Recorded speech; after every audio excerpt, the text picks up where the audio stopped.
Welcome back. Finance Minister Tito Mboweni will deliver the medium-term budget policy statement in Parliament tomorrow. The DA says he must present a credible plan to stabilise the national debt and stop bailing out SOEs. Well, the party's Jordan Hill-Lewis joins me via Skype to discuss this, and he is, of course, a spokesperson under Finance in the DA. Thank you so much, Jordan, for your time. I mean, what should Minister Tito Mboweni's priority in tomorrow's midterm budget policy statement be, according to you? The priority has got to be to get the national debt under control, because if we don't, then interest payments are going to keep squeezing out money spent on real services that the poor and the public desperately need. So unless we get national debt under control, our fiscal situation will just get worse and worse, and we'll start to see basic services like healthcare, policing, education start to suffer the real consequences. So he's got to make some difficult decisions now and cut some expenditure to get debt under control. Yeah, and in your opinion, what can get South Africa out of what you've been, quoted as referring to as a vicious fiscal cycle? Well, there's two things that the government has chosen to do which I think are ethically indefensible. Firstly, they are supporting a public wage bill that is way too expensive.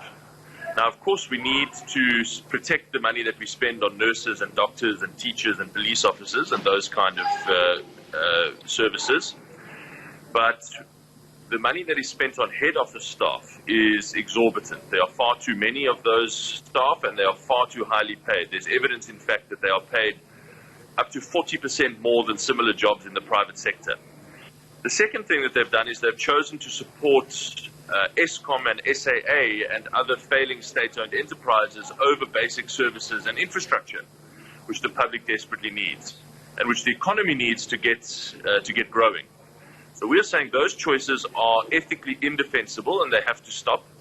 Government must prioritize the protection of actual public services over failing state-owned entities and highly paid fat cats administrators at head office, when our teachers are overburdened, our nurses can't keep up, and our police officers are overrun. Yeah, and I want to just delve into, an alternative that you've presented as the DA. I mean, you've been quoted insisting on, and I quote, deep cuts to the public wage bill, which is what you've just reiterated right now. And this, of course, as your party presented its own medium-term budget, which includes 168 billion rand cut to the public wage bill, which, of course, calculations they show figures of approximately 9,200 of the most highly paid office management posts cut back in the public service. Is this your alternative to the minister's expected presentation tomorrow? Is there more to it? Well, that's the centerpiece of our proposal, because we've come to the point where we've got to make difficult choices. We cannot continue to do everything. We can't have an expensive, bloated civil service and support Eskom and SAA and still have all the services that the poor require. We simply can't do all of those things anymore. So it's time now for difficult decisions, and we are saying we are offering a solution that would allow us to protect the frontline public services.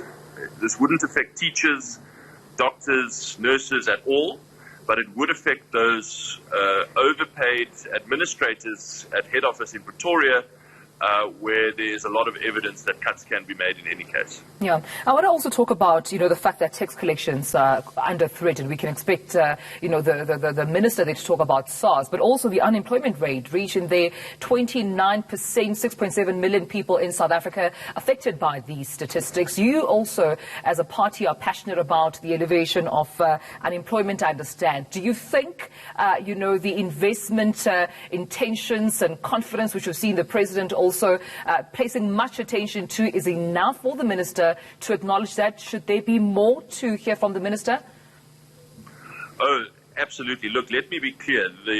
We wouldn't have to make these very difficult and painful decisions if the economy was growing. If we were growing, money would be flowing into the national coffers, and we could actually do all of this and more, and we could spend a lot more on public services. But the economy is not growing, and so we have to make these difficult choices. Now, the government over the last year, the President and Minister Mboweni has said much about what needs to be done to get the economy growing, but has done very, very little by way of action. So they've been long on promises and very inconsequential in action.